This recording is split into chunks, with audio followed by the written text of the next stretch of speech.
Donc je m'appelle Patrick Berry, je suis sociologue de formation et j'ai commencé à travailler dans le réseau des IREPS, les instances régionales d'éducation et de promotion pour la santé, avec un cœur de métier qui était plutôt sur l'éducation pour la santé, c'est-à-dire plutôt un cœur de métier qui était sur la pédagogie. Et puis ensuite, j'ai été dans un directeur d'études, un peu comme Céline Garnier qui vous a parlé ce matin et qui travaille à l'ORS. Moi, j'ai été dans un bureau d'études environnementales européen et qui s'intéressait aux problématiques d'adaptation au changement climatique. Et d'ailleurs, je suis très content de revenir dans le coin parce que j'ai pas mal travaillé sur la forêt du Porge, sur la valorisation et la préservation des écosystèmes forestiers, ce qu'on appelait les dunes et les forêts littorales, notamment en lien avec les problématiques de changement climatique et de température, de chaleur, d'îlots de chaleur forestiers et puis de submersion marine, dont on va reparler un tout petit peu tout à l'heure. Et puis, donc j'ai travaillé beaucoup autour de la gestion de l'eau, dont on pourra aussi un peu reparler tout à l'heure, en lien avec le petit travail que vous avez fait là sur les post-it. On va reparler un peu de cette histoire. Et puis ensuite, j'ai monté mon activité de consultant. J'ai un pied à la fois en santé publique, plutôt sous le volet promotion de la santé, et j'accompagne, par exemple, des CLS ou je fais des formations aux évaluations d'impact sur la santé. C'est comme ça qu'on s'est rencontrés la première fois avec le PNR, par l'intermédiaire de Sandrine Ancar de l'IREPS.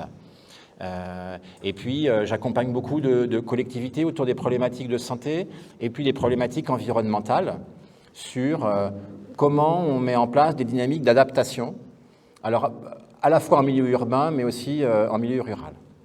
La commande qui m'a été faite aujourd'hui est de vous parler, à l'occasion du renouvellement du CLS, de poser la question, en tout cas, et d'essayer de réfléchir avec vous sur comment on pourrait intégrer les problématiques du changement climatique à un CLS. Ça ne va pas de soi.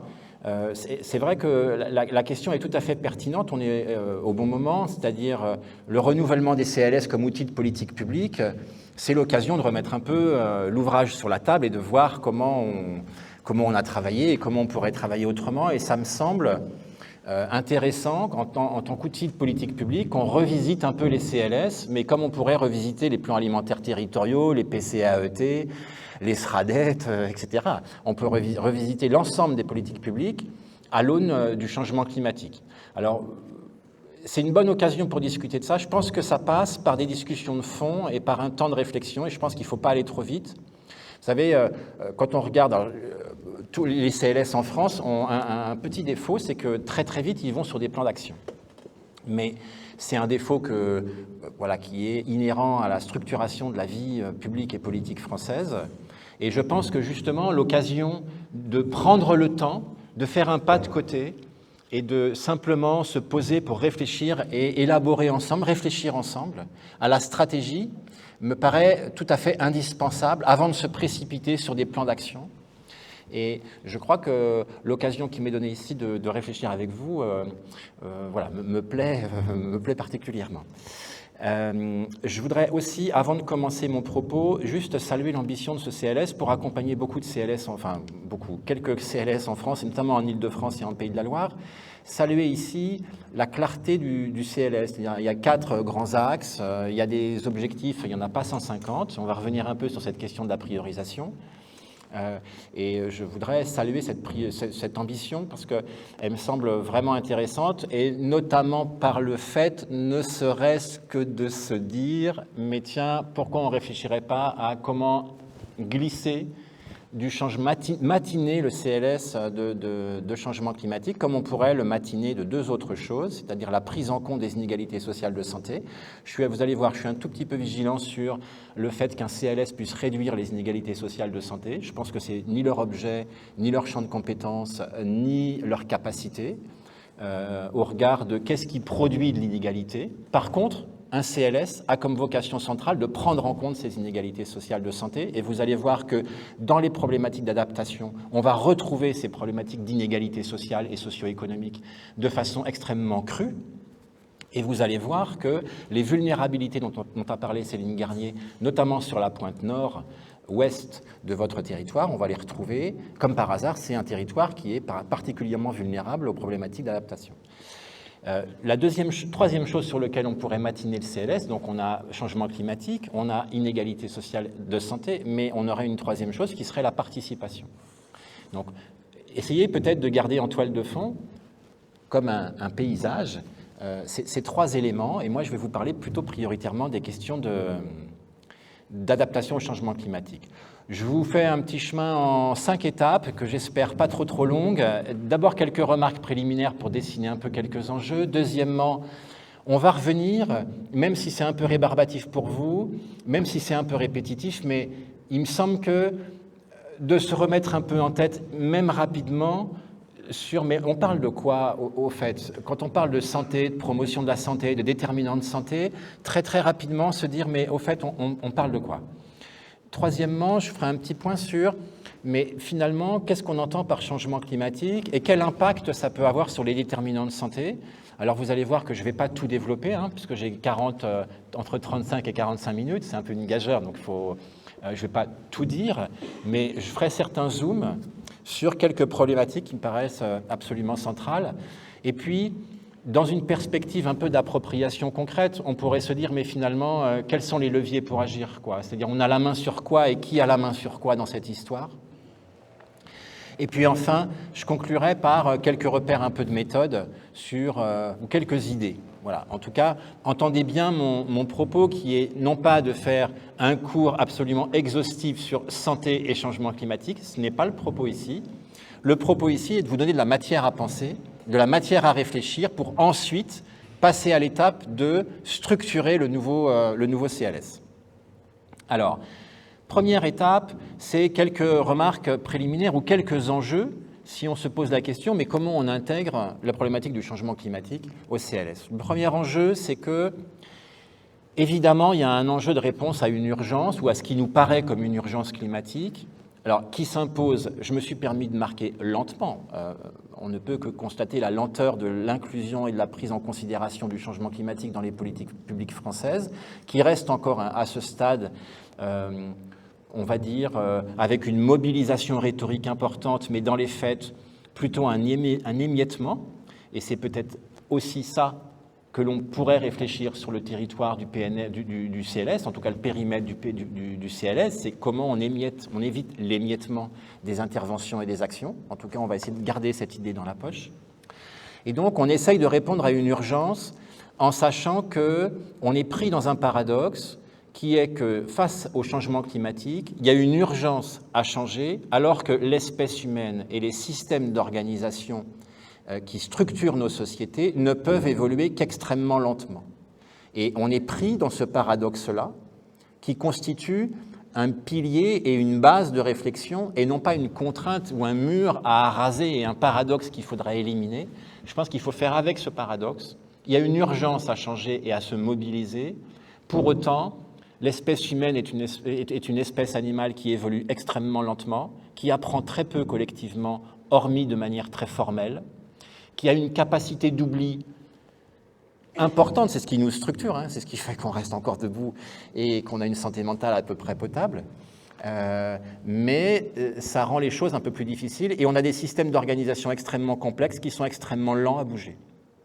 Pour autant, une petite lueur d'espoir dans cette lenteur, c'est que lors de la crise Covid, deux des systèmes d'organisation les plus complexes en France, c'est-à-dire le système de soins et le système éducatif, se sont bougés en quelques heures.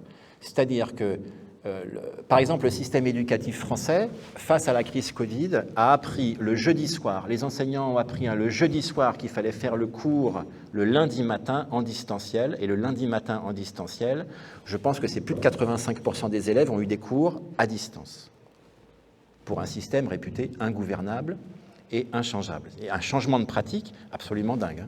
Alors, imparfaitement, cas un cas, avec les moyens du bord, avec un bricolage peut-être, n'empêche qu'il y a eu un changement énorme. Dans le système de soins, idem. C'est un système réputé totalement ingouvernable et inchangeable, avec des évolutions de pratiques qui sont extrêmement lentes, et pourtant, le système s'est adapté. Alors, dans un bricolage absolu, certes, mais en lâchant énormément de procédures, en lâchant énormément de lest, en fait, le système s'est adapté à une vitesse absolument incroyable. Donc ça, c'est pour vous dire, certes, on va bouger lentement, mais il y a moyen quand même de bouger assez vite.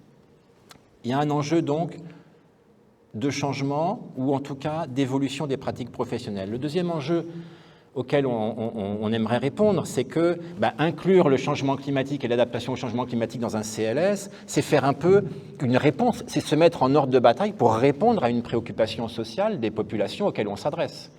Quand on regarde les baromètres IFOP, par exemple, ou quand on regarde les différentes enquêtes sur la santé mentale ou l'éco-anxiété, on va reparler un peu des échos entre le travail que vous pouvez faire dans un CLS sur la santé mentale et l'éco-anxiété aussi que connaissent les plus jeunes, mais aussi les adultes.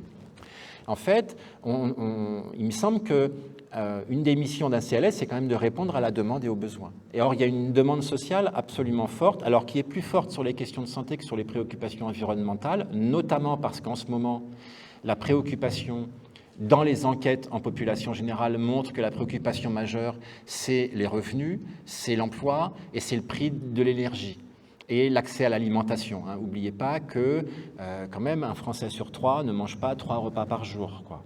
Donc là, il y a un enjeu qui est remonté beaucoup face à la crise environnementale, mais pour autant, il y a une attente de la population dans la prise en compte des problématiques environnementales auxquelles un CLS est tout à fait légitime à répondre. Troisième enjeu, pourquoi un dispositif qui s'intéresse prioritairement à la santé s'intéresserait aux problématiques environnementales ? De fait, il y a une intrication entre les problématiques de santé et les environnements et les milieux de vie, dont on va reparler, qui me paraît absolument majeure. Et donc, il y a un enjeu de qualité de politique publique, quoi. C'est-à-dire que vous connaissez ça par cœur, on a des politiques publiques qui sont organisées en silos, qui discutent peu entre elles, qui discutent, ça change, ça bouge, mais qui discutent peu entre elles. Et il me semble que là, il y a un enjeu, notamment parce que le CLS est porté par un PNR, qui a un PAT qui se dessine. Et il y a là comme une atmosphère d'intégration des politiques publiques et de cohérence des politiques publiques qui me paraît particulièrement intéressant et particulièrement efficace pour travailler sur l'adaptation au changement climatique. Et puis enfin,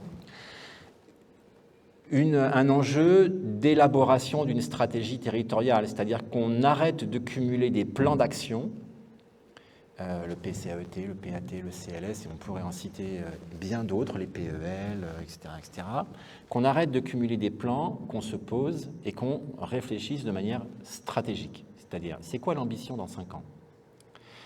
Et donc, il me semble que réfléchir à l'intégration du changement climatique dans un CLS, c'est se poser la question, mais comment, en fait, j'essaye d'avoir une stratégie territoriale à peu près cohérente. On ne va pas non plus se dire qu'il faut une cohérence à tout prix, mais grosso modo, on va essayer d'éviter trop de contradictions, quoi. Alors, peut-être pour faire un petit point sur notre question de définition de la santé, bon, on voit dans beaucoup de CLS et on voit dans beaucoup de documents encore de programmation publique cette définition de 1946, la santé est un état complet de bien-être physique, mental et social. Bien. C'est un peu gênant, pour vous le dire clairement. Pourquoi ? Parce que quand on est dans un état, on promeut une santé qui est stable, c'est-à-dire qui dure, qui perdure dans un état complet de bien-être physique, mental et social, et on fait de la santé un but en soi, c'est-à-dire qu'on doit rechercher cet état d'équilibre, ce qui repose sur la vieille tradition galénique, l'ancienne tradition antique de la stabilité des états et des humeurs. Et puis, on a physique, mental et social, c'est-à-dire qu'on aurait une tête, un corps et des relations sociales. Bon. Il me semble que cette définition, ce n'est pas du coup un enjeu rhétorique et simplement d'écrire une définition sur un bout de papier. Je pense que ça joue beaucoup sur la manière dont on a travaillé derrière la question de la santé.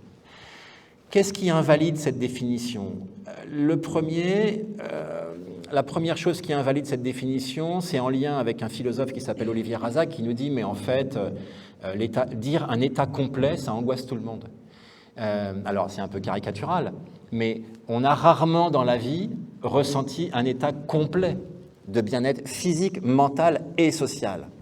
Alors, Olivier Razac nous dit même une boutade, c'est qu'il dit l'état complet de bien-être physique, mental et social, à part l'orgasme et les psychotropes, je ne vois pas très bien. Et alors, il dit, en fait, cet état est totalement inaccessible, quoi. Et donc, ça peut angoisser un peu les gens. La deuxième chose, c'est que faire de la santé un but dans la vie n'a pas de réalité anthropologique. C'est-à-dire, on ne connaît pas de société qui pose la santé comme une fin en soi. On travaille, on a envie d'être en santé parce qu'on a envie d'aller voyager avec ses enfants, parce qu'on a du bricolage à faire, parce qu'il y a les vacances qui se profilent et on a envie de bouger. Je pense ici à tous les soignants qui travaillent en éducation thérapeutique, par exemple sur le diabète. Le problème du diabétique, ce n'est pas son hémoglobine glyquée, c'est pas ça. Son problème, c'est de partir en vacances avec ses enfants tranquilles. Et du coup, la santé n'est plus du tout une fin en soi, mais comme une ressource de la vie. On va un peu en reparler. Et puis enfin, il y a quand même un sociologue et philosophe qui est Edgar Morin qui nous dit, mais si on considère les humains comme simplement des dimensions physiques, mentales et sociales, on passe à côté de ce qui constitue la singularité même de l'espèce humaine, c'est-à-dire que l'on donne du sens à ce que l'on vit. Et c'est ça, c'est ce qu'on appelle la dimension spirituelle de l'espèce humaine. Or, il me semble que de donner du sens à ce que l'on vit, on en parle tout le temps. À table, on parlait là, très vite est venue la question du sens du travail. Et bien des soignants voient des patients qui peuvent dire « mais ça n'a aucun sens », notamment par rapport à une annonce diagnostique, par exemple. Ou alors, nous-mêmes, on peut se sentir parfois froissés et en situation de mal-être parce qu'on sent qu'on vit quelque chose qui n'a pas de sens. Donc, cette question du sens me semble absolument fondamentale à prendre en compte dans les enquêtes de santé, notamment par rapport à la perception du changement climatique, puisque c'est un peu la casquette avec laquelle je vous parle aujourd'hui. Mais on pourrait très bien parler des addictions. Quel sens ça a de rechercher des effets comme ça ? Donc, je pense qu'il ne faut pas se priver de cette question du sens. Alors du coup, vous allez me dire, bah oui, vous êtes gentil, mais alors on définit la santé comment ? Mais il y a quand même des chercheurs qui ont travaillé, notamment québécois, je pense ici à Marc Renaud, mais qui ont un peu défini la santé plutôt comme une dynamique, c'est-à-dire un processus. Vous vous sentez bien que parfois dans une journée, on se sent en très bonne santé, et puis tout d'un coup, on apprend une nouvelle qui nous met un peu mal, et puis on remonte. C'est un peu sinusoïdal, c'est-à-dire c'est un processus. C'est une ressource pour, du coup, quand on travaille des actions d'éducation pour la santé ou de prévention dans un CLS, on peut très bien se poser la question, mais en fait, je travaille la santé des gens, pourquoi ? Pour faire quoi derrière ? Pour quel projet de vie ? Pour quelle ambition ? Pour quel désir ? Et ça me semble intéressant à discuter, y compris dans une perspective de changement climatique. Et puis, enfin, sans oublier la dimension spirituelle du sens. Si bien que la santé peut vraiment être entendue comme une capacité d'adaptation, en clair. Quand un CLS, un contrat local de santé, travaille à conforter la santé des populations, vous travaillez déjà à des capacités d'adaptation au changement climatique. Il n'y aura pas d'adaptation au changement climatique s'il n'y a pas de santé forte et soutenue dans les populations. Dit autrement, ceux qui vont, entre guillemets, excusez la trivialité du propos, trinquer le plus sur les problématiques du changement climatique, ce sont les populations vulnérables et qui ne se sentent pas en santé. Donc, dans le CLS, il ne s'agit pas de tout transformer à l'aune du changement climatique, mais de dire le socle de travail que l'on fait pour renforcer la santé des populations. J'entendais parler de vie affective et sexuelle, j'entendais parler de parcours de soins, j'entendais parler, par exemple, de compétences psychosociales, qui est une vraie compétence d'adaptation. Alors, de mon point de vue de sociologue, moi je suis toujours plus intéressé par des compétences autour de la reconnaissance sociale, des relations interpersonnelles, de la coopération, plutôt que l'estime de soi, dont je n'ai jamais très bien compris ce que ça recoupait, hormis des échelles de cotation anglo-saxonne. C'est une parenthèse. Mais je pense que la reconnaissance sociale, et je pense que les relations interpersonnelles et les modes de coopération, je vous rappelle qu'il n'y a pas d'adaptation au changement climatique, c'est-à-dire d'adaptation au phénomène de crise, sans coopération. Donc la capacité des ados et des adultes à entrer en relation les uns avec les autres, à se mettre dans des relations de coopération, y compris de conflit, d'expression et d'argumentation du conflit, paraît absolument indispensable pour construire des stratégies d'adaptation. Donc quand vous travaillez des compétences psychosociales, vous êtes déjà en train de travailler des stratégies d'adaptation au changement climatique. Ça va, vous me suivez ? Alors, si maintenant on fait un peu le point sur les déterminants de santé, très rapidement, vous voyez ici le schéma extrêmement classique issu du Québec sur les déterminants de santé. Vous voyez ici, en partant du contexte global sur votre gauche, jusqu'à l'état de santé de la population sur votre droite, l'ensemble des déterminants de santé qui sont un peu schématisés.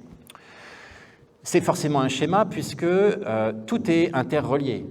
Donc, pour travailler sur les déterminants de santé, on est obligé de simplifier un peu la réalité. On a un petit problème avec les relations entre l'ensemble de ces déterminants, c'est-à-dire par exemple les relations entre le contexte sociopolitique et les caractéristiques individuelles ou les capacités d'agir individuelles. Bon, en fait, il y en a. Elles sont renseignées dans la littérature. Elles sont renseignées dans une littérature qui est très peu lue en santé publique, qui s'appelle la sociologie politique et la sociologie,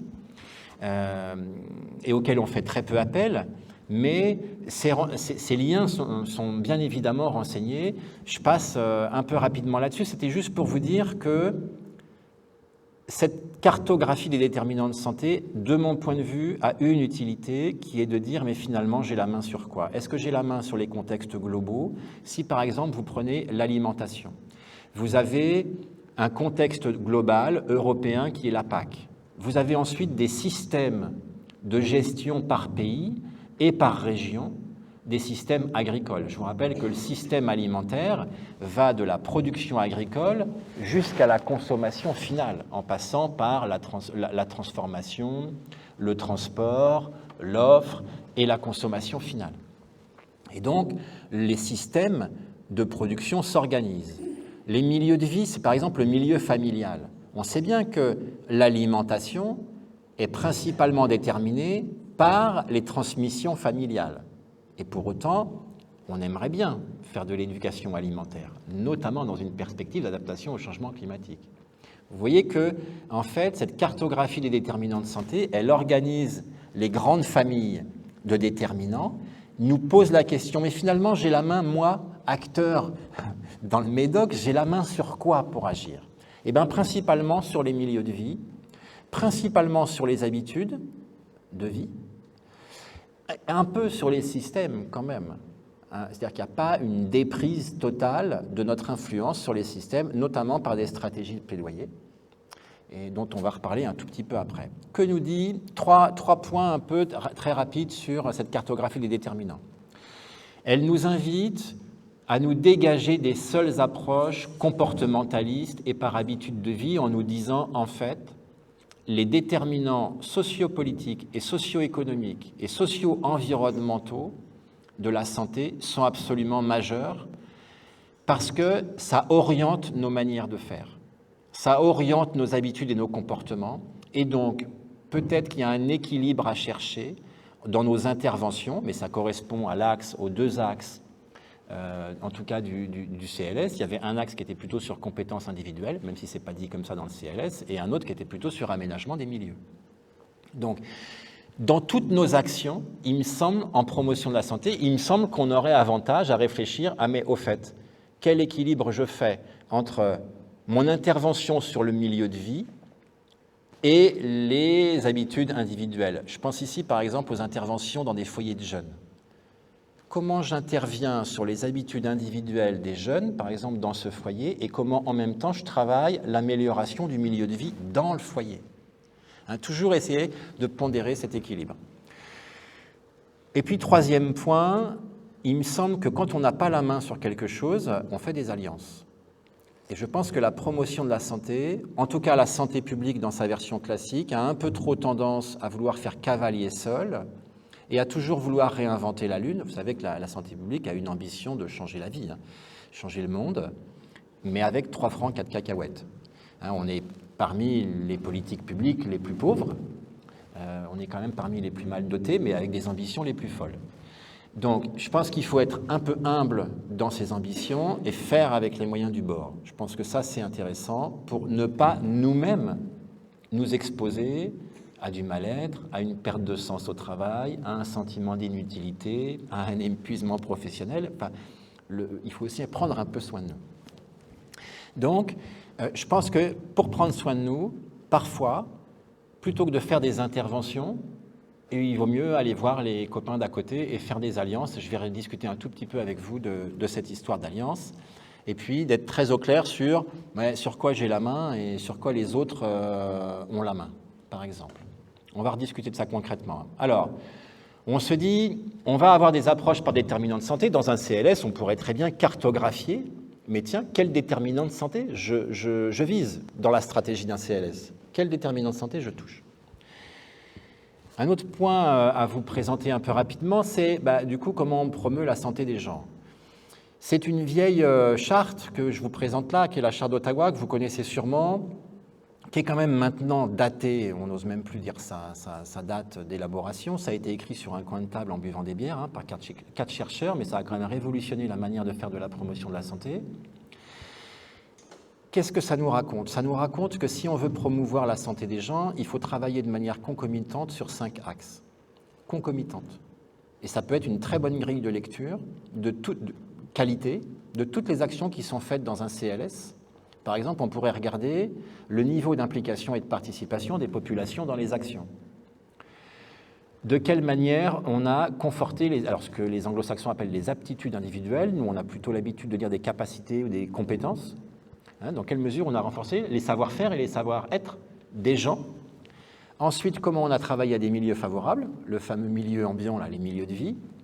Et puis, comment on a fait un peu de plaidoyer, c'est le rond que vous voyez central, sur conférer les moyens, servir de médiateur et promouvoir l'idée. C'est en fait la définition du plaidoyer, c'est-à-dire comment on essaye de convaincre et d'influencer la décision publique pour dire, oui, regardez, en fait, quand vous faites un PAT, quand vous travaillez sur un plan alimentaire territorial ou quand vous faites de l'éducation à l'environnement pour renforcer ce qu'on appelle la littératie environnementale, c'est-à-dire la capacité des gens à lire l'écosystème dans lequel ils vivent et à intervenir dessus, et en fait, vous faites de la promotion de la santé puisque vous renforcez le pouvoir d'agir des gens sur leur milieu.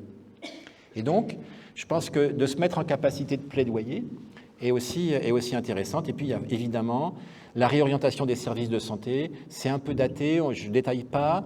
Juste une petite parenthèse, je suis aussi, alors de manière peut-être un peu provocante et triviale, je suis aussi un tout petit peu interrogatif sur la mission qu'on donne au CLS de travailler sur les parcours de soins et d'améliorer l'accès aux soins. Il me semble que ce n'est pas le cœur du projet initial des contrats locaux de santé. Je pense qu'on y passe beaucoup de temps. Je pense qu'il faudrait décortiquer cette logique-là de façon beaucoup plus précise. Mais il ne me semble pas que ce soit le cœur de métier des cordeaux de CLS et des contrats locaux de santé de travailler à l'attractivité territoriale pour attirer les médecins. Et entre parenthèses, en faisant ça, on se met dans un jeu concurrentiel entre collectivités, qu'il faut aussi réfléchir. Alors, ça c'est pour la promotion de la santé. Vous avez vu que moi j'ai une vision, en tout cas ce que je vous propose, c'est une vision très large de la promotion de la santé, c'est-à-dire toutes les actions qui participent à promouvoir les capacités, l'empowerment, la participation des gens, etc. Qu'est-ce qu'on peut dire maintenant sur le changement climatique? Bon, d'abord qu'il faut être prudent à l'échelle d'un PNR. On a une difficulté avec le changement climatique, c'est que vous savez que les connaissances que l'on a sur les scénarios potentiels autour du changement climatique sont liées à des modélisations mathématiques. Bon. Ces modélisations mathématiques, ce sont des grands modèles dans lesquels on rentre des grandes variables. Or, on a une difficulté avec le changement climatique se joue à une très grande échelle, ou si vous voulez plus correctement dit, à une petite échelle, mais à un niveau mondial. Et on a une difficulté à traduire le global au local. On s'améliore. Il y a de plus en plus de modélisation qui arrivent aujourd'hui à des échelles relativement fines, particulièrement en milieu urbain, mais particulièrement aussi sur la gestion de l'eau, par exemple, ou particulièrement sur les zones littorales, notamment en Nouvelle-Aquitaine.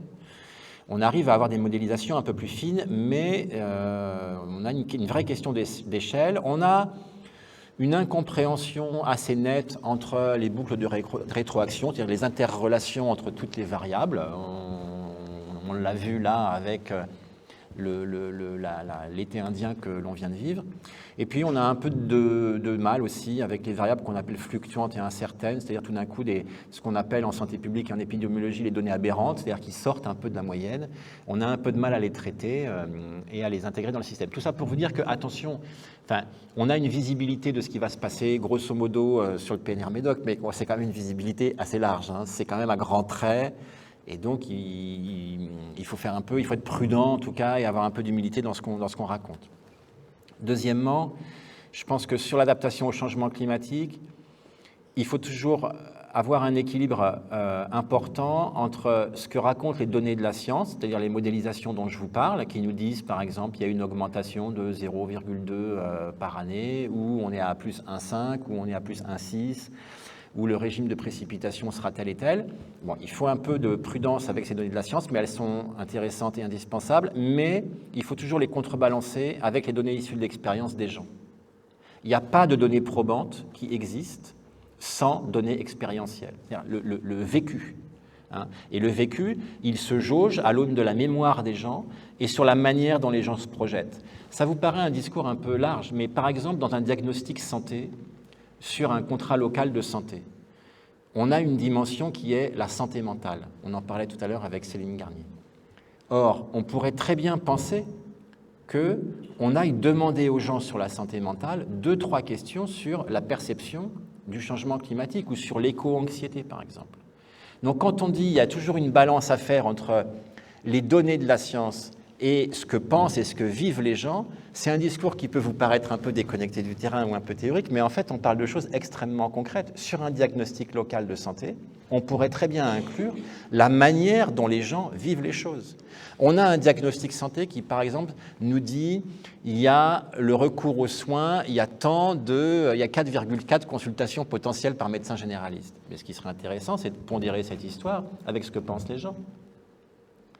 Et un diagnostic, en fait, pourrait très bien confronter les données et les savoirs expérientiels des gens, qui est une donnée indispensable à prendre en compte en politique publique, avec les données de la science.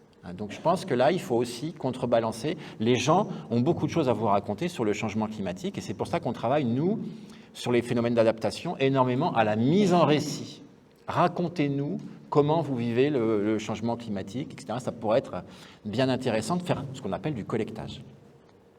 Troisième point, c'est que on va se situer dans une perspective large. Je passe, je vois le temps un peu filer.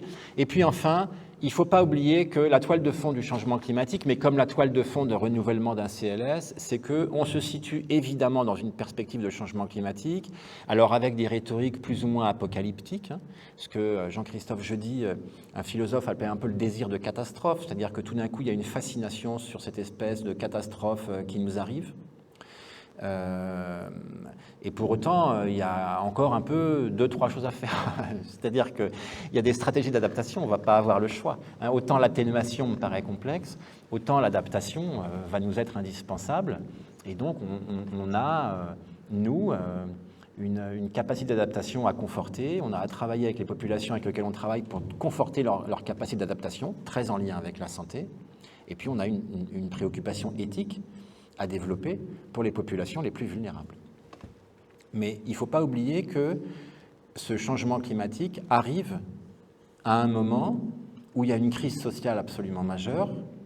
La précarité et la pauvreté touchent quand même 12 millions de Français sur 65, c'est quand même pas rien.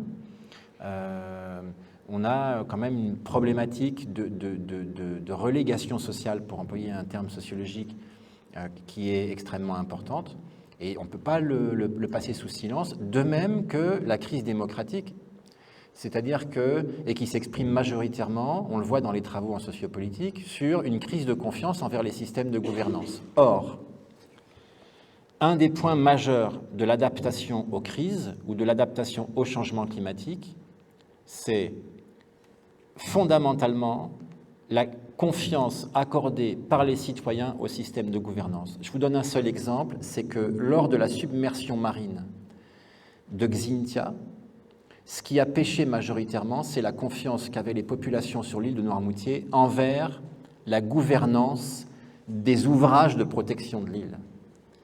Et dans le cadre, par exemple, de la submersion marine, sur lequel j'ai pas mal travaillé, on voit bien que la confiance accordée dans les pouvoirs publics ou dans les groupes de citoyens auto-organisés sur les surveillances des digues est absolument fondamentale. Donc quand on dit crise démocratique, je ne vous parle pas ici des débats absolument nauséabonds à la télévision. Je vous parle là de la confiance que nous, que moi, vous, accordons à nos élus, mais aussi aux techniciens, ce n'est pas simplement envers les élus, aux techniciens, pour gérer les systèmes et de crise et d'adaptation. On va y revenir un tout petit peu après. Dans l'adaptation au changement climatique, il y a deux dynamiques qu'il ne faut pas oublier. Il y a une dynamique de gestion de crise. Par exemple, il y a une canicule. Qu'est-ce qu'on fait? Alors, l'ARS connaît bien ça, et aurait des choses à nous donner là-dessus, évidemment, pour nous conseiller. Et dans le cadre d'un CLS, il me semble que quand on a ordonné, entre guillemets, au CLS de mettre tous en rang de bataille pour aller gérer les distributions de masques, etc., c'était de la gestion de crise. Il me semble que quand on dit un CLS va intégrer l'adaptation au changement climatique, on peut se situer à la fois sur de la gestion de crise. Je ne souhaite pas pour les CLS que ça se repasse comme pour le Covid, ça a été une catastrophe, mais on pourrait mieux s'organiser, anticiper ces gestions de crise. Je vous rappelle qu'ici, la littérature, elle est absolument foisonnante en sociologie. On a des retours d'expérience qui pourraient remplir la salle sur la gestion de crise, et aussi sur des stratégies plus longues, pédagogiques, éducatives, sur comment on renforce les capacités d'adaptation et les compétences d'adaptation des gens. La crise étant l'urgence, l'adaptation étant le continu à moyen terme. Et vous savez que dans la gestion de crise, justement, on pourrait prendre de nombreux exemples, il y a toujours une cellule qui s'occupe de l'urgence et une cellule qui s'occupe du moyen terme. Sur le Covid, on avait oublié le moyen terme. Bon. Mais on pourrait organiser et réfléchir à ces histoires-là.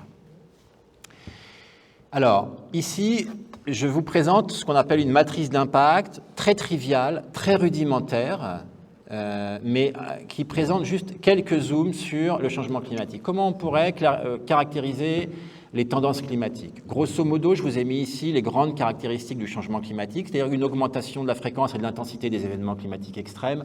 Ce n'est pas quelque chose que je vous apprends, on le vit. Augmentation des températures moyennes des eaux de surface. C'est un des phénomènes qui a joué là, sur l'été indien. C'est un phénomène qui est très complexe, mais qui va nous embêter très sérieusement. Augmentation des températures moyennes de l'air, et donc, par conséquence, de la capacité à retenir l'eau, puisque plus la température de l'air est chaude, plus elle a un niveau de saturation à l'humidité lointain. Modification des régimes de précipitation moyenne et élévation du niveau de la mer. Grosso modo, alors on pourrait rajouter modification des circulations et aériennes, et atmosphériques, etc. Là, je vous ai mis vraiment les très grandes tendances que je n'ai pas développées. Qu'est-ce que ça a comme impact? On essaye de caractériser les impacts. Alors ici, je les caractérise à très gros traits, à la serpe, mais c'est pour vous donner une idée du travail que vous pouvez envisager au sein du CLS pour cogiter et réfléchir. Les impacts, l'impact majeur, c'est la production agricole. Je vais vous expliquer pourquoi je fais un zoom sur la production agricole. Ça a un impact sur l'ensemble des systèmes économiques et de production et d'organisation du travail. Travail de nuit, travail posté, la capacité à travailler dans des conditions de chaleur. On voit bien que là, l'été, c'est un peu compliqué, ne serait-ce qu'en termes de droit du travail. Santé des écosystèmes, alors ici j'ai mis biodiversité, sol, air, eau pour faire le package, un peu le pack, mais il faudrait distinguer évidemment les quatre, puisque les quatre ont des logiques indépendantes, mais aussi interdépendantes. Bon, en gros, vous avez l'ensemble des écosystèmes qui est touché. Évidemment, ça a des répercussions sur nos modes de vie urbains et ruraux. Je pense ici simplement à quelque chose qui est extrêmement simple, c'est les îlots de chaleur. Et vous avez bien senti que quand il fait très chaud, on ne vit pas tout à fait de la même manière. Nos modes de vie ne sont pas les mêmes, nos modes de déplacement, nos modes alimentaires, notre sommeil, notre relation à l'espace, nos humeurs, nos relations sociales, la fréquentation des espaces publics, la manière de faire des courses, etc., la manière de se vêtir, donc d'acheter des vêtements, etc. En fait, tous nos modes de vie sont impactés et vont être de plus en plus impactés. Et ça va impacter ce qu'on appelle la cohésion sociale. La cohésion sociale, c'est une espèce de Pâques, là aussi, un peu trop large, mais disons que dans cohésion sociale, on pourrait entendre deux choses, la manière de se rencontrer et de se parler, et puis ce qu'on appelle le soutien social, c'est-à-dire la capacité à être aidé par les proches, qui est un déterminant de santé absolument majeur. Quand vous êtes en situation de précarité, en fait, ce qui vous tient et ce qui vous empêche de tomber dans la précarité, c'est le fait d'être soutenu par des aidants proches. C'est un déterminant absolument fondamental. Ah, tiens, dans l'idée de travailler dans un CLS sur adaptation au changement climatique, on voit par exemple qu'on pourrait travailler à construire des réseaux de soutien social. Par exemple, c'est ce qui est fait sur le risque de submersion marine. On identifie des référents quartiers, on identifie les personnes non mobiles, c'est-à-dire les gens qui ont des diabètes et qui se déplacent difficilement, les gens qui ont fait un AVC, les gens en situation d'obésité morbide et qui ont du mal à se déplacer, les malades en ALD qui sont immobiles, etc. On identifie ces gens-là et quand l'eau monte, on appelle des voitures et on vient les chercher. Ça, c'est du soutien social. Et ça s'organise. Ça peut s'organiser, ça. Et ça peut être une mission d'un CLS. Et puis, ça a évidemment des impacts sur la gouvernance des systèmes, puisque, pour le dire de façon très triviale, ça met le bazar dans les systèmes de gouvernance, puisque ça va impliquer des décisions difficiles et rapides, alors que le système français est plutôt sur des décisions simples, avec du temps, pour le dire de façon pudique. Et donc, le changement climatique va demander à accélérer les modes de prise de décision, et parfois des décisions qui sont rudes à prendre. Quels déterminants de santé sont impactés par ces impacts ? Le déterminant de santé majeur qui est impacté, c'est quand même l'alimentation et l'accès à l'eau. C'est intéressant parce que dans les post-it que vous avez remplis, il y a un post-it un peu seul sur alimentation et gestion de l'eau, qui se sent un peu isolé sur ce panneau, alors que dans mon intervention, moi je souhaitais vraiment mettre ça sur le dessus de la table. Vous savez qu'il y a une chercheuse en promotion de la santé qui s'appelle Ilona Kickbusch, qui a écrit il y a quelques années, mais en fait, quel est le thème qui rassemblerait, c'est-à-dire qui ferait le lien entre la santé et les problématiques environnementales ? Et on pourrait le traduire, qu'est-ce qui ferait le lien entre un CLS et l'adaptation au changement climatique ? Et Ilona Kickbusch écrivait, mais en fait, ce qui fait le lien, c'est l'alimentation. Si on tire le fil alimentation, on touche à la fois le système de production agricole, donc écosystème, air, sol, eau, biodiversité. Et si vous tirez ce fil-là, vous tirez aussi le fil transformation alimentaire, c'est-à-dire sel, sucre, vous touchez toutes les pathologies cardiaques, vous faites écrouler les pathologies cardiaques. Si vous mêlez un peu d'activité physique et de baisse de la sédentarité, tout d'un coup, ce fil fait bouger énormément de choses. Énormément de choses. Et donc, moi, j'avais un peu l'ambition de vous dire, mais finalement, perdez pas de vue cette histoire d'alimentation, d'éducation à l'alimentation et d'activité physique, parce que c'est un creuset pour travailler sur énormément de choses, la santé des écosystèmes, mais aussi la santé humaine et la santé animale de façon extrêmement importante. Et là, on est dans une perspective un peu qu'on appelle One Health, c'est-à-dire le croisement entre la santé des écosystèmes, la santé des animaux et la santé humaine.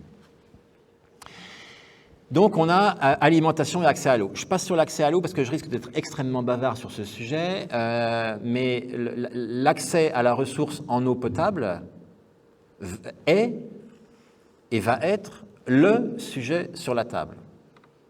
C'est-à-dire que on est dans une situation, je ne sais pas comment le dire, on va dire périlleuse. Étant donné la qualité et la santé des masses d'eau, notre capacité à raffiner l'eau, vous savez que l'eau est le produit le plus raffiné qui existe dans nos sociétés, et là on va avoir un peu quelques sueurs froides. Et évidemment, il y a une question sur l'accessibilité sociale à l'eau, c'est-à-dire comment en fait on pourrait réguler les prix pour que les populations les plus vulnérables gardent un accès à l'eau. Là, je pense qu'il y a une vigilance à avoir, y compris au sein des CLS, sur l'accès à l'eau potable. L'organisation du travail et les niveaux de revenus disponibles, évidemment. Vous savez que le niveau de revenus disponible, c'est un déterminant majeur de santé. La qualité des habitats, c'est déjà ce que vous faites déjà, par exemple sur la qualité de l'air intérieur dans l'habitat, mais on pourrait travailler très bien avec les coopératives d'accompagnement urbain, avec les architectes, avec les aménageurs urbains, qui travaillent par exemple dans vos collectivités, sur comment on réaménage les espaces publics, mais aussi comment on travaille sur le bâti pour que ce soit vivable. Je pense ici aux structures qui accueillent des malades ou des jeunes ou des anciens. Comment un CLS, tout d'un coup, ne travaille plus seulement sur qualité de l'air intérieur, mais la capacité à vivre dans ces espaces-là, quoi. Parce que ça va devenir un peu compliqué. Ça l'est déjà, en période de canicule. On a vu ce qui se passait dans les EHPAD quand il fait chaud. Où parfois, dans certains EHPAD, il y a une salle avec une clim et on les entasse tous là-dedans, ou alors à tour de rôle, et on attend.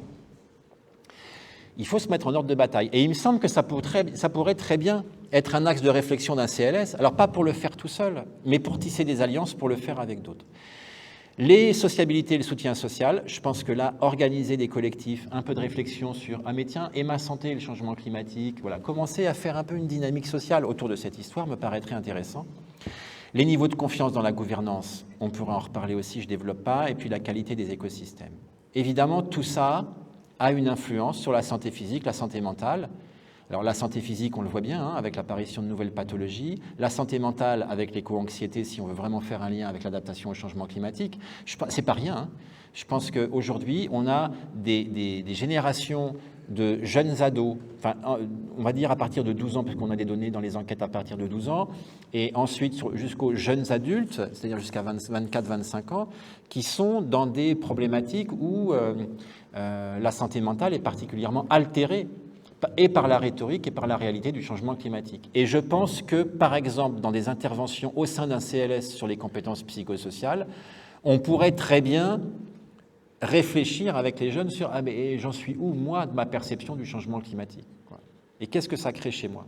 Et pas simplement être sur des questions d'auto-évaluation et d'auto-estime. Je pense que ça, c'est... Je vous dis un peu comme je le pense, mais c'est un peu nombriliste, quoi. Il y a un côté de self-esteem et d'auto-évaluation permanente, alors que l'adaptation au changement climatique nous demande, je ne sais pas, je vous le dis comme ça, d'ouvrir nos chakras, c'est-à-dire de regarder, d'être en prise avec les milieux dans lesquels on vit. Et que c'est ça qui est intéressant. C'est comment je suis en lien et comment je perçois l'évolution du milieu dans lequel je vis. Alors, si on veut faire un zoom, ici sur des questions de santé particulièrement, on voit bien qu'il y a des événements extrêmes, on voit bien qu'il y a des maladies allergiques. En termes de pathologie pure, si vous voulez, le changement climatique va particulièrement toucher, par exemple, les pathologies liées à l'asthme, par exemple. On voit bien que les problématiques respiratoires vont être absolument fondamentales, à la fois sur le phénomène urbain, mais aussi sur le phénomène rural. Par exemple, la pollinisation, on voit bien qu'il y a de plus en plus d'allergènes dans l'air. Les allergies alimentaires augmentent, je pense que ce n'est pas non plus tout à fait décorrélé de cette histoire. Alors, dans les écoles, par exemple, ça devient une gageure. Là aussi, il y aurait un vrai thème pour un CLS à investiguer sur comment le changement climatique va faire augmenter les pathologies respiratoires et les allergies alimentaires. Les épisodes de canicule, je passe. La pollution de l'air, évidemment, même si c'est à regarder de près suivant la typicité des territoires. On ne parle pas tout à fait de la même chose quand on va être proche de Bordeaux, c'est-à-dire au sud-est de votre territoire, qu'au nord-ouest. Et donc là, il y a des typicités de zonage géographique. Et puis des nouvelles maladies émergentes, je passe un peu. La région d'où je viens, c'est-à-dire près de Nantes, on a quelques cas de dengue là, qui traînent, et qui commencent à apparaître avec des invasions de moustiques-tigres qui commencent à nous embêter très sérieusement, quoi. Les moustiques-tigres, ce n'est pas simplement l'apparition de nouvelles pathologies ou de dengue, c'est surtout une qualité de vie qui est absolument ruinée. Donc là, on parle bien des questions de santé au sens les plus larges, quoi, de sociabilité. Mais que devient l'apéro en terrasse, quoi. Et là, on parle bien de qualité de vie et de sociabilité, etc., etc. Je passe sur stratégie, gestion de crise, adaptation, parce qu'en fait, ce schéma, il mélange un peu les deux, quoi. Parce qu'il y a des choses un peu au long cours, et il y a de la gestion de crise sur des événements extrêmes. Je pense ici, les événements extrêmes, c'est canicule, précipitation, et puis submersion marine. Donc c'est en fait la gestion de l'aléa sur lequel il faut un peu se mettre en ordre de bataille de façon précise. Bon, vous avez ici, on est pour l'instant sur un modèle à 1,5. Bon, on sait bien que la tendance, en fait, elle est plus proche, alors peut-être pas de 4, mais au moins de 3. Ce qui se dit actuellement, c'est qu'on est sur des modèles à 3,2 à 2100, ce qui va un peu poser problème, étant donné qu'on est à 1,2, 1,3 aujourd'hui, et on voit un peu ce qui se passe. Bon, ça va être un peu compliqué. Je pense que vraiment, la question des infections liées à l'alimentation, à l'eau, c'est vraiment énorme. La santé mentale, et je pense que la santé professionnelle vont être vraiment des choses... ça va forcément modifier considérablement notre relation au travail, aux horaires de travail. Il y a quelque chose que je ne vous ai pas tout à fait montré tout à l'heure. Je reviens un tout petit peu en arrière, excusez-moi de ce zapping. C'est ça. En fait, on a passé un schéma là sur les déterminants de santé et en fait, j'ai passé sous silence les deux informations essentielles de ce schéma qui sont deux petites flèches cachées en haut et en bas, à droite, que sont le temps et l'espace. En fait, on oublie souvent, mais le temps et l'espace sont les deux dimensions anthropologiques majeures de nos vies. C'est-à-dire l'être humain est profondément territorialisé et a profondément un rapport extrêmement intime à l'espace, mais on a aussi un rapport extrêmement intime au temps. Or, le changement climatique vient percuter notre relation au temps. Alors, pas forcément au temps routinier et au temps quotidien, mais en tout cas à ce qu'on appelle en sociologie les horizons temporels. C'est-à-dire qu'avec le progrès technique, on avait un horizon temporel qui était complètement dégagé. Sous-entendu, il n'y avait pas de fin du monde possible. On était sur une espèce d'horizon totalement dégagé et de liberté de penser. Je pense que nous, ici dans la salle, on a été structurés, en tout cas nos mentalités ont été structurées là-dedans, que tout est possible. Je caricature un peu, hein, et ça dépend pour qui. Aujourd'hui, les enfants et les adolescents, ils retrouvent un temps avec un horizon qu'on appelle fini. Alors, c'est plus la perspective de l'apocalypse, mais quand même, le discours et la rhétorique sur le changement climatique résonnent étrangement avec les discours apocalyptiques médiévaux. Et donc, on a des adolescents et des enfants qui, tout d'un coup, ont un horizon visuel, un horizon temporel, si vous voulez, qui apparaît comme presque fini, ou en tout cas foutu, pour reprendre des expressions qu'ils emploient. Et ça, je pense que c'est indispensable, ça a une influence sur la santé mentale absolument majeure. Vous savez qu'en santé mentale, y compris en addictologie, la relation au temps, ça c'est l'ensemble des travaux de Sophie Le Garec, une sociologue de Fribourg qui nous le montre, la relation au temps est absolument centrale, et dans l'addiction, et dans la sexualité, et dans l'ensemble des sphères de nos vies. On est structuré par le temps et l'espace. Et donc, le changement climatique vient totalement bousculer ce rapport au temps. Alors, il ne s'agit pas de philosopher, etc., mais de voir comment, en fait, les ados, ils perçoivent leur futur, quoi. Je parle des ados prioritairement, mais ce serait intéressant aussi de travailler sur la santé mentale des aînés, hein, sur quel monde je laisse. Et je pense que qui a discuté avec les aînés, ici, des proches, je pense qu'on a tous eu cette discussion-là, à un moment donné, sur quel monde je laisse. Je pense que ce serait bien intéressant de discuter là-dessus en termes de santé mentale. Dans le cadre d'action, évidemment, d'un CLS. Alors, quand on regarde un peu, alors on peut agir sur quoi? Vous allez me dire, votre discours est un peu déprimant, mais c'est juste pour vous dire que vous faites déjà plein de choses sur l'environnement et sur l'adaptation au changement climatique et qu'on pourrait très bien matiner les actions éducatives, les actions sur l'amélioration ou l'aménagement des milieux en lien avec le changement climatique. Sur quoi on peut travailler? Vous avez ici l'ensemble des leviers de politique publique. Quelle que soit la politique publique, vous travaillez sur ces leviers-là. Je ne vais pas tous les détailler, je vais juste en prendre certains parce qu'en fait, dans un contrat local de santé, comme sur un CL, comme sur un PAT, comme sur un PCAET, en fait, on utilise toujours les mêmes leviers. Les niveaux de littératie, sous-entendu, j'ai accès à l'information et je la comprends. J'ai accès à l'information, je la comprends et je suis capable de la mettre en lien avec ma propre vie. Et j'ai accès à l'information, je la comprends, je la mets en relation avec ma vie et en plus je l'utilise. Eh bien, Il y a un secteur qui a particulièrement travaillé la littératie, c'est l'environnement, la littératie environnementale sur la gestion des écosystèmes. Or, il me semble que quand on travaille sur la littératie en santé, on pourrait aussi très bien matiner nos histoires de littératie environnementale. On fait la même chose. Retrouvons-nous, pour redonner un peu du pouvoir aux gens.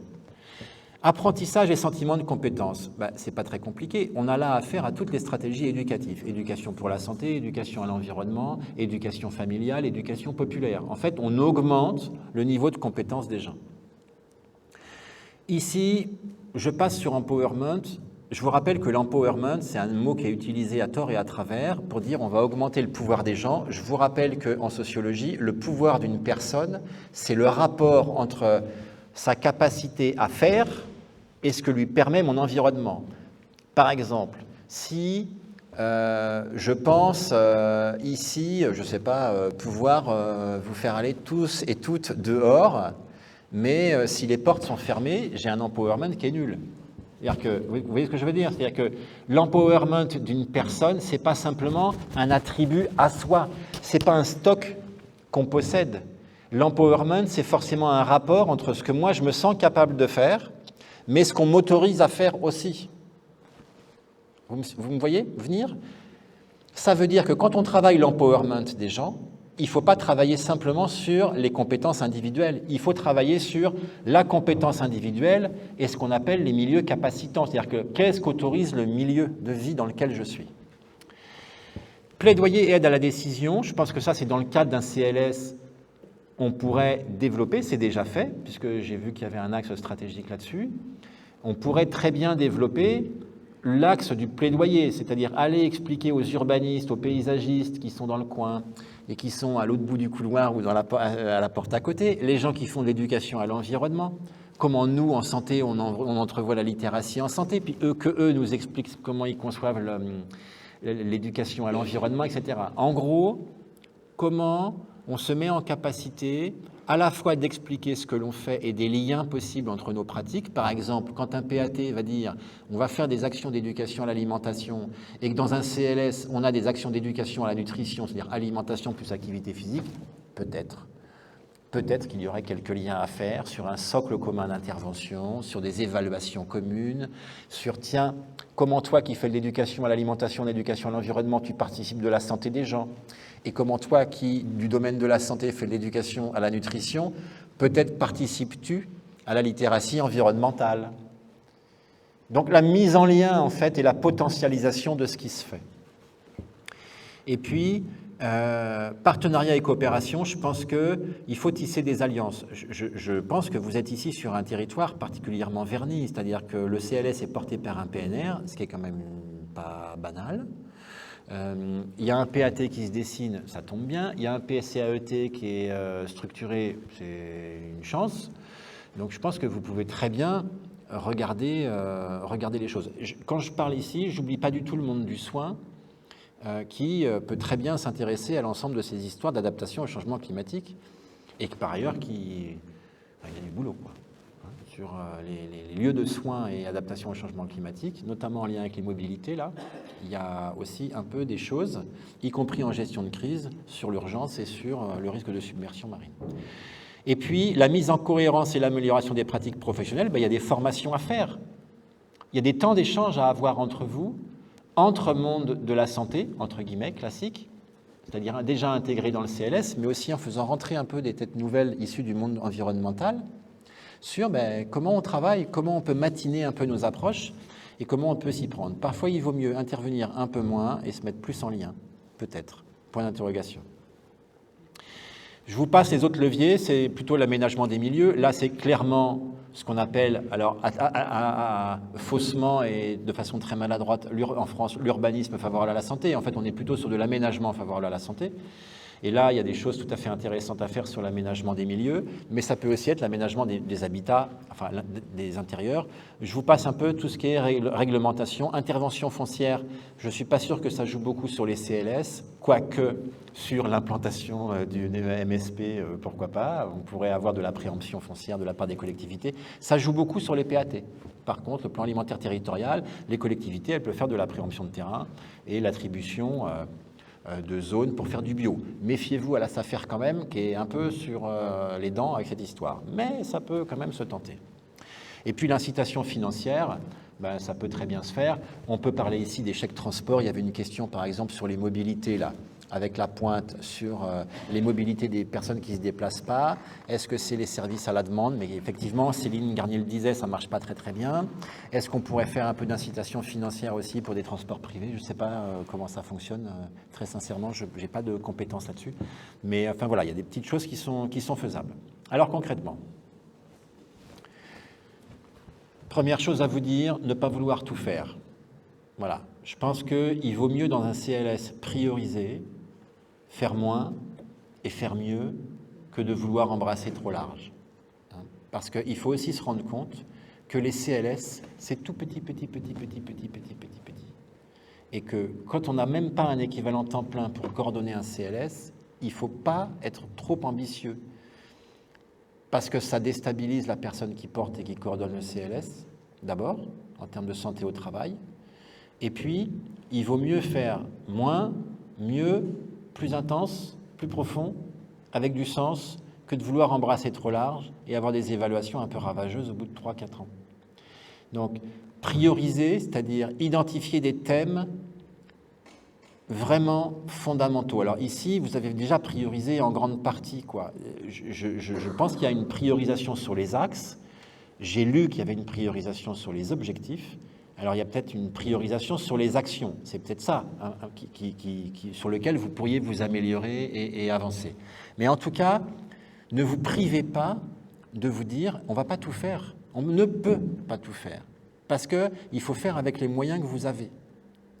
Il n'y a rien de pire que des CLS avec 12 axes, 15 objectifs, et puis à la fin, on ne fait pas grand-chose, quoi.